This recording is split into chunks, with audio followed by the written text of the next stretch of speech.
வணக்கம் மக்களே. இன்றைக்கி நம்ம இந்த வீடியோவில் 66 படங்கள், தன்னோட 22 வயசில் தமிழோட லேடி சூப்பர் ஸ்டார்ன்ற பட்டம், காதலன் தந்த ஒரு தீராத வழி, கடைசியில் இவங்க எடுத்த ஒரு விபரீத முடிவை பற்றி தான் இந்த வீடியோவில் நம்ம விரிவான ஒரு தொகுப்பாக பார்க்கலாம் வாங்க.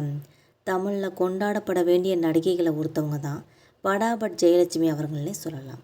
இவங்களோட பூர்வீகம் ஆந்திரா. 1958 பிறந்திருப்பாங்க. தன்னோட 13 வயசில் தெலுங்கில் வெளியான இட்டரு அம்மாயிலு அப்படின்ற ஒரு படத்தின் மூலமாக தான் தமிழ் திரை உலகத்தில் அறிமுகமாக இருப்பாங்க.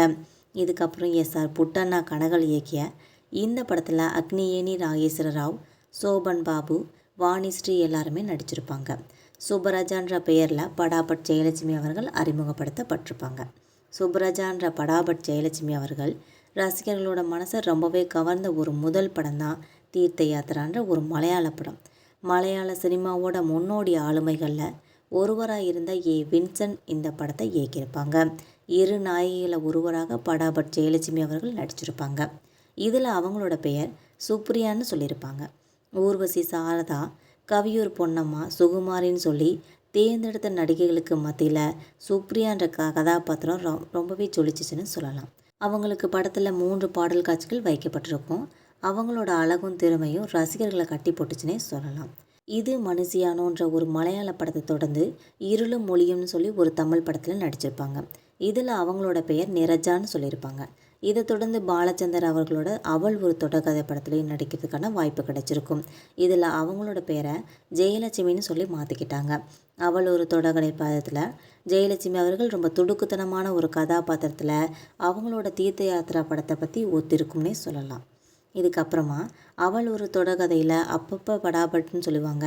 அதுவே அவங்களுக்கு பெயருக்கு பின்னால் நினச்சி கடைசியில் படாபட் ஜெயலட்சுமின்னு பெயராயிடுச்சு.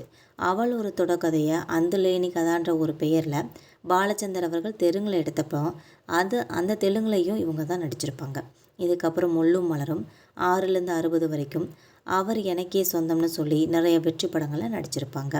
ரொம்ப குறுகிய காலத்திலேயே தமிழ், தெலுங்கு, மலையாளம், கன்னடன்னு சொல்லி பல மொழி படங்களில் நடித்து சுமார் 66 படங்களில் தன்னோட திறமையை வெளிப்படுத்தியிருப்பாங்கன்னே சொல்லலாம்.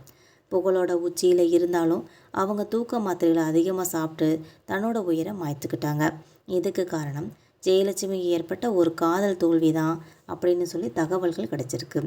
எம்ஜிஆரோட அண்ணன் மகன் சுகுமாரங்கிறவரை ஜெயலட்சுமிக்கு அவர்கள் காதலித்ததாகவும் அவருக்கு தான் சம்பாதிச்ச சொத்துக்களில் நிறைய கொடுத்ததாகவும் சொல்லப்படுது.